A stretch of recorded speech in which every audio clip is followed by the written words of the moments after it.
저는 제가 소프트웨어학과라서 소프트웨어 산업계에 있는 특허들과 그런 산업 표준 특허들에 대해서 여러분들께 조금 소개해드리고자 준비를 하고 있습니다. 표준 특허에 대해서 발표를 하게 된 소프트웨어학과 김민재라고 합니다. 일단 목차로는 소프트웨어 특허의 정의와 표준화의 정의에 대해서 간단하게 알아볼 거고, 그 다음으로는 표준 특허의 정의와 개념, 특징, 그리고 표준 특허에서 적용되는 프렌드 원칙이라는 걸 볼 거고, 이제 표준 특허와 관련된 분쟁 사례도 하나 들고 왔습니다. 그리고 표준 특허와 관련된 또 하나의 개념, 특허풀에 대해서도 마지막으로 소개 한번 해드리겠습니다. 일단 소프트웨어 특허는 소프트웨어와 관련된 발명이나 기술 또는 기술적 아이디어에 대해 특허를 부여하는 것이라고 할 수 있습니다. 소프트웨어 특허는 이제 소프트웨어라는 좀 애매모호한 개념에 특허를 주는 것이다 보니까 아직 정확히 어떤 것인지 제대로 정의되지도 않았고, 이제 만약에 청구항을 작성할 때 청구항에 넣는 항목이 매우 중요해지는 특허라고 할 수 있습니다. 그 이유로는 이제 소프트웨어는 이제 작동하는 방식에 따라서 많은 것들이 조금 비틀 수 있는 그런 항목들이 많기 때문에 청구항에 매우 세세하게 작성해야 됩니다. 그 다음으로 이제 표준화는 적용 하나의 사회적인 약속으로 모두가 공통적으로 사용하는 기술들의 규격을 정해두어 호환성과 상호 운영성을 보장하는 것입니다. 표준화는 적용 범위에 따라 나뉘는데, 특정 기술에서 사용되는 기술 표준, 그리고 국제적으로 사용되는 국제 표준, 한 나라에서 사용되는 국가 표준이 있습니다. 여러분이 알기 쉬운 예를 들어드리자면은 이제 국제 표준으로 여러분들이 많이 사용하는 USB Type-C 아니면 HDMI 같은 것들이 국제 표준으로 자리 잡고 있습니다. 이제 표준 특허가 무엇이냐? 표준 특허는 표준화 기구가 제정한 표준 규격 또는 기술들을 구현하기 위해 반드시 사용되어야 하는 기술에 대한 특허입니다. 이제 5G 통신이라는 기술을 구현하기 위해서 필요한 칩이나 통신 기술 등 여러 특허들이 존재하고, 5G를 사용하기 위해서는 반드시 해당 특허들을 이용해야만 한다는 그런 표준 특허라는 의미로 해석할 수 있습니다.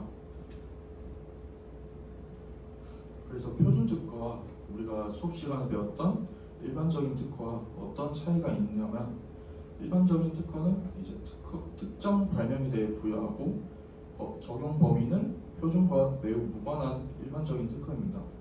그 다음에 이제 특허를 등록한 특허 보유자가 라이선스에 대해서 다른 기업이나 개인이 사용하기를 개인 특허 보유자가 마음대로 지정할 수 있고, 그에 대한 비용도 마음대로 지정을 할 수 있습니다.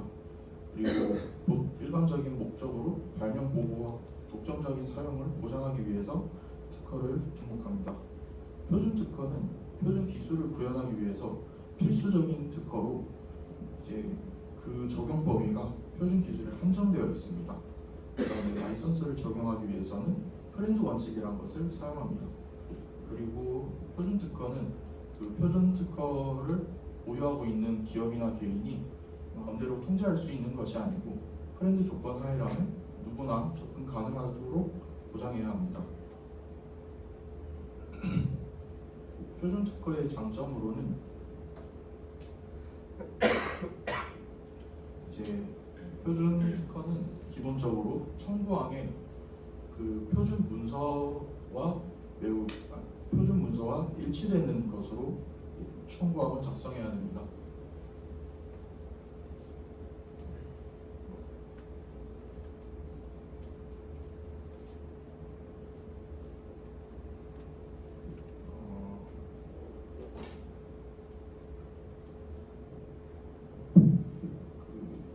이제 더 약간 쉽게 이해를 드리자면은, 표준 특허로 지정이 되기 위해서는 표준 청구 범위에 포함된 기술적 요소들이 표준 문서에 요구하는 기술 요소들과 정확히 일치할 경우 그 특허는 표준 특허로 간주됩니다. 이제 설명드리면 음식 레시피로 생각해 보시면 조금 더 쉬운데, 표준 문서는 아메리카노를 만들기 위해서는 커피 원과 물이 필요하다라고 가장 기본적인 방법이 적혀 있을 때, 표준 특허는 헤이즐넛 아메리카노에 대한 레시피나 커피를 조금 더 맛있게 먹기 위해 만드는 추출 방법들에 대한 특허를 받는 것이라고 생각하시면 됩니다. 그래서 표준 특허는 표준 기술을 구현하기 위해서 무조건 사용되어야 하는 특허라는 점에서 일반적인 특허처럼 청구 범위 중 일부를 비틀어서 특허 침해를 피해갈 수도 있는 반면 회피가 불가능합니다. 또한 한 기업이 표준 기술을 이용한다고 했을 때 표준 특허를 자동으로 사용한 것으로 간주되기 때문에 표준 특허 보유자에게 라이선스를 획득하지 않았을 경우 특허 침해 증명이 쉽습니다.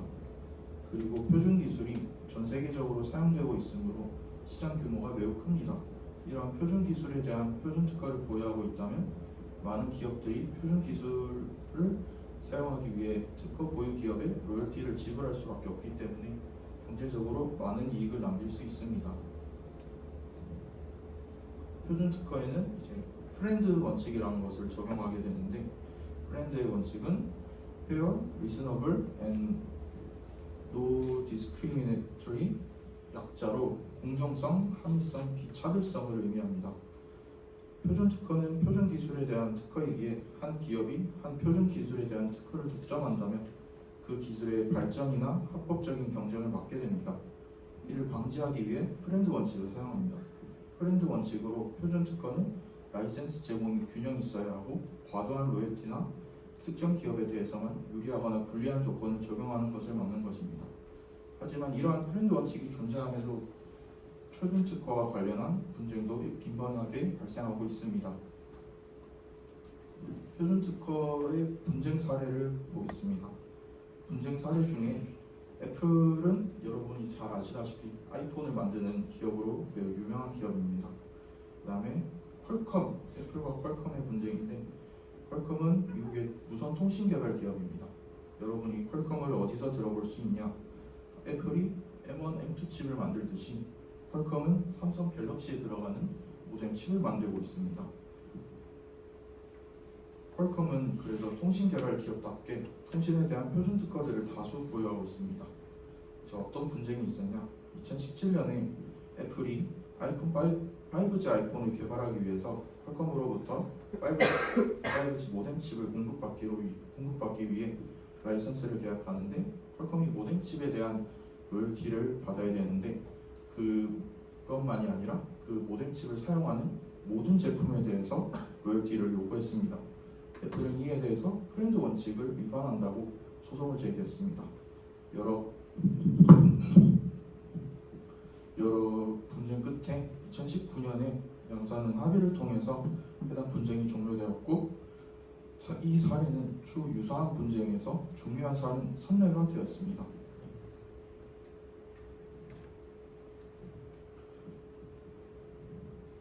앞선 예시로 5G 기술을 구현하기 위해서는 모뎀칩뿐만 아니라 여러 표준 특허들을 사용을 해야 됩니다. 그런데 그 표준 특허들을 한 기업에서만 가지고 있지 않다는 점이 있습니다. 그래서 그 기술을 사용하기 위해서 많은 회사들과 각각의 계약을 맺어야 하는데, 이러한 불편한 점이 있습니다. 그래서 이것을 해결하기 위해서 특허풀이라는 제도를 사용하고 있습니다. 특허풀은 표준 특허들을 특허 보유 기업들과 아무런 관계가 없는 기업이 관리를 하고, 참여 기업들은 표준 특허들을 특허풀로 모아 관리 기업이 라이선스 계약, 로열티 분배 등을 진행합니다. 특허풀을 사용함으로써 특허 제공 기업은 라이선스와 관련된 업무에 있어서 여러 자원들을 아낄 수 있고, 표준 기술을 사용하고자 하는 기업은 관리 기업을 통해 특허풀에 대한 계약을 진행하면은 그 특허풀에 소유된 그런 특허들을 모두 사용할 수 있게 됩니다. 대표적인 특허풀 기업을 들자면 MPGLA, 아반치가 있습니다. 아반치는 4G, 5G 등의 통신 기술과 자동차 연결 관련 기술에 대한 특허풀을 관리하고 있습니다. 그래서 퀄컴이나 노키아 등에서 통신 특허 보유 기업들이 특허를 제공하고, BMW나 벤츠 등 자동차 제조 기업들이 해당 특허풀을 이용하고 있습니다.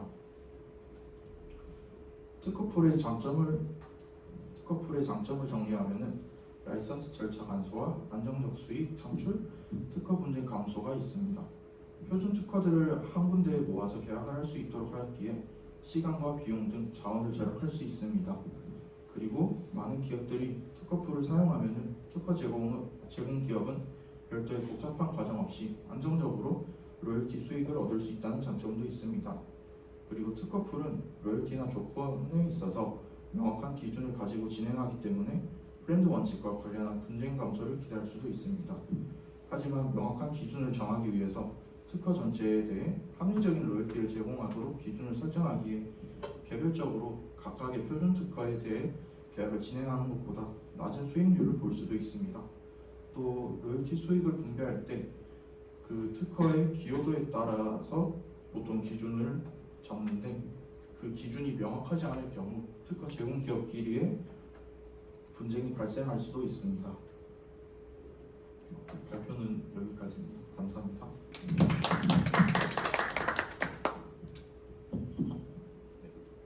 발표 주제를 표준 특허로 선정하신 이유는? 제가 과가 소프트웨어학과고 이제 그런 소프트웨어학과랑 관련된 특허가 무엇이 있을까 찾아보다가 이제 여러 통신 기술들에 대해서 제가 컴퓨터 네트워크라는 과목을 듣고 있는데 컴퓨터 네트워크에서 와이파이의 이제 기술을 가르쳐 주겠습니다.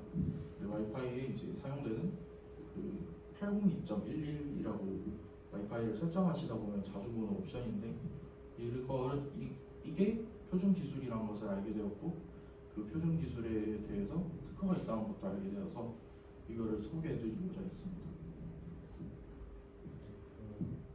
표준 특허 관련해서 발표해 주셔서 일단 감사한데 저희가 이 발표를 하는 게 어떻게 보면은 그 포트폴리오를 만든다라고 해야 될까요? 자기에게 어떻게 적용할 것인가 그런 연관성을 좀 찾는 게 중요하다라고 보는데 이 표준 특허를 본인의 이제 삶에 어떻게 적용을 시킬지가 좀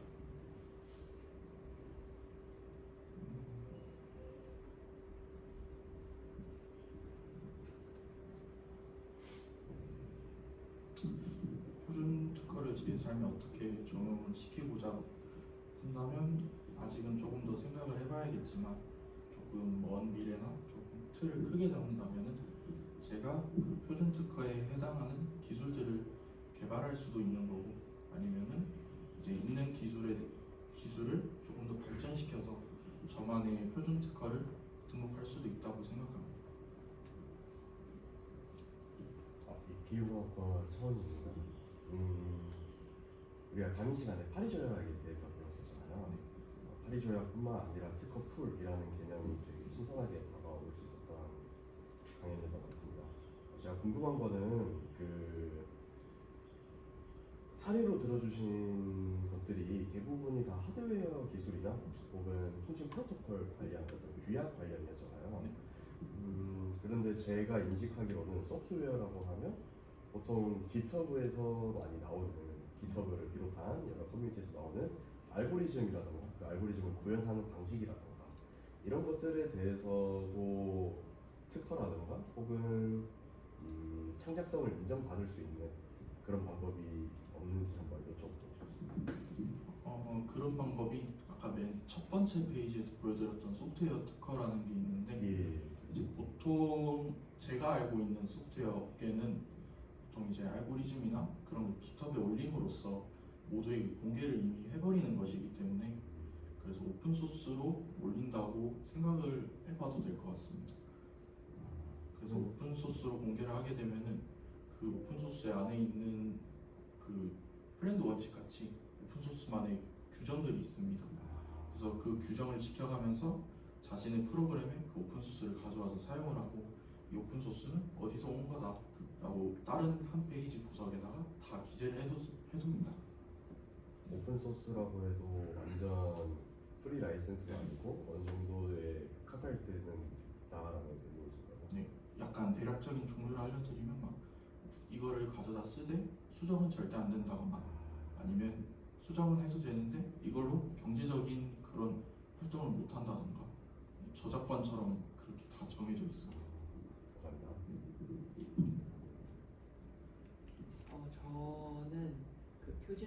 장점에 대해서 여쭤보고 싶은 게 있는데요. 표준 특허 장점에서 표준을 사용하는 제품은 자동으로 특허를 사용한 것으로 간주되어 침해 증명이 쉽다고 되어 있는데 아까 예시로는 일반 특허에서는 아메리카노, 표준 특허에서는 헤이즐넛 아메리카노로 예시를 들어주셨어요. 그래서 표준 특허로 헤이즐넛 아메리카노를 갖고 있으면은 아메리카노를 만드는 것도 특허 침해가 된다는 말씀이신 건가요? 그 이제 약간 설명이 잘못된 것 같은데 그 아메리카노는 표준 문서이고요. 그다음에 헤이즐넛 아메리카노가 표준 특허입니다. 그래서 표준 문서는 누구나 볼 수 있는 그런 문서고 그냥 아메리카노를 만드는 재료나 방법에 대해 기초적인 게 적혀 있고 표준 특허는 이제 저만의 그런 발전된 기술인데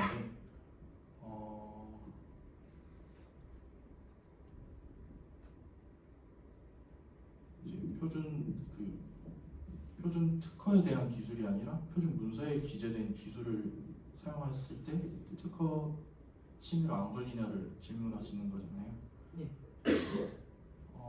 이게 예시가 이래서 그렇지 아마 제가 아는 걸로는 그 표준 특허는 그 표준 문서에 기재된 기술을 구현하기 위해서 반드시 사용을 해야만 이 기술이 완성될 수 있는 그런 기술들을 특허로 낸 걸로 알고 있어요. 그래서 그런 요 표준 기술을 사용하려면 표준 특허 없이는 요게 완성되지 못한다. 그래서 요 기술을 완성해서 사용을 하고 있다면은 요 특허를 이미 사용한 것이다. 그렇기 때문에 요 특허를 침해한 게 된 것이다. 라고 제가 알고 있어요. 답변이 되셨을까요? 더 모르기 조금 더 질문을 해주셔도 뭐. 네, 괜찮습니다. 네. 아까 앞에서 그 기술 표준하고 국제 표준, 국가 표준이 있다고 하셨는데 네. 그 국제 표준에서는 USB-C 타입 같은 게 있다고 하셨는데 그 국가 표준에 있어서는 네. 국제 표준이 아니라 국가 표준으로 소프트웨어적으로 이걸 굳이 하는 이유가 있는지 아니면 또 예시가 있는지 궁금해요. 소프트웨어적으로 이제 국가 표준을 하는 사례는 제가 아직 자세히 찾아보면은 있을 수도 있을 것 같은데 아직 소프트웨어적인 사례로는 저는 잘 찾아보지 못했고요. 이제 국가 표준으로 있는 것들이 보통 KS 인증이나 해외에서도 뭐 미국만의 그러한 인증들이 있듯이 아마 그런 규격들에 대한 표준을 보장하는 것이라고 생각합니다. 소프트웨어 특허랑 그 표준 특허 쪽에서 이쪽 분야도 혹시 게임 개발이나 아니면 VR 같은 알고리즘을 제작하는 코드 기반의 어떤 기술 개발에 있어서 적용이 되는지가 궁금합니다. 이제 알고리즘이나 VR 개발에 있어서도 아마 소프트웨어 특허로는 좀 자세히 작성을 한다면은 가능은 할 거라고 생각합니다. 하지만 표준 특허로는 이것이 이제 모두가 어떤 곳에든 적용하기는 조금 힘들다, 표준으로 적용되기는 힘들다라고 생각을 해서 표준 특허로는 아마 안 될 것 같습니다.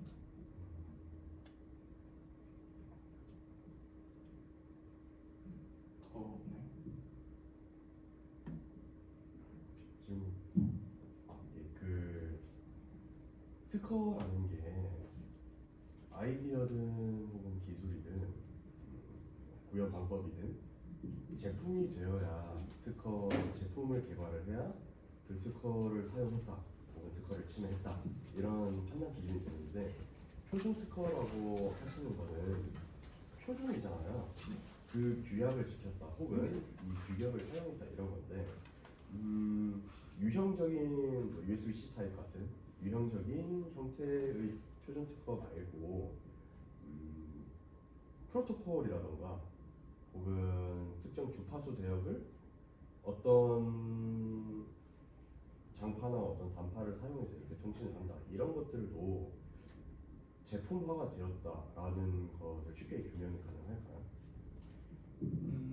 이제 프로토콜 같은 경우는 프로토콜에는 뭐 저희가 인터넷에 사용하는 HTTP나 IP 그런 것들이 프로토콜이라고 HTTP를 사용하면은 그 웹페이지를 만들기 위해서는 HTTP나 HTTPS를 무조건 사용하게 되는데 그런 기술을 표준 문서에 기재된 그런 기술을 사용함으로써 표준 특허를 이미 사용한 것이고 그다음에 이제 그게 이제 제품화가 되었냐?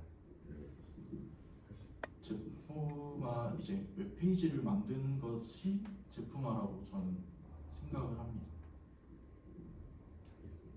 네. 감사합니다.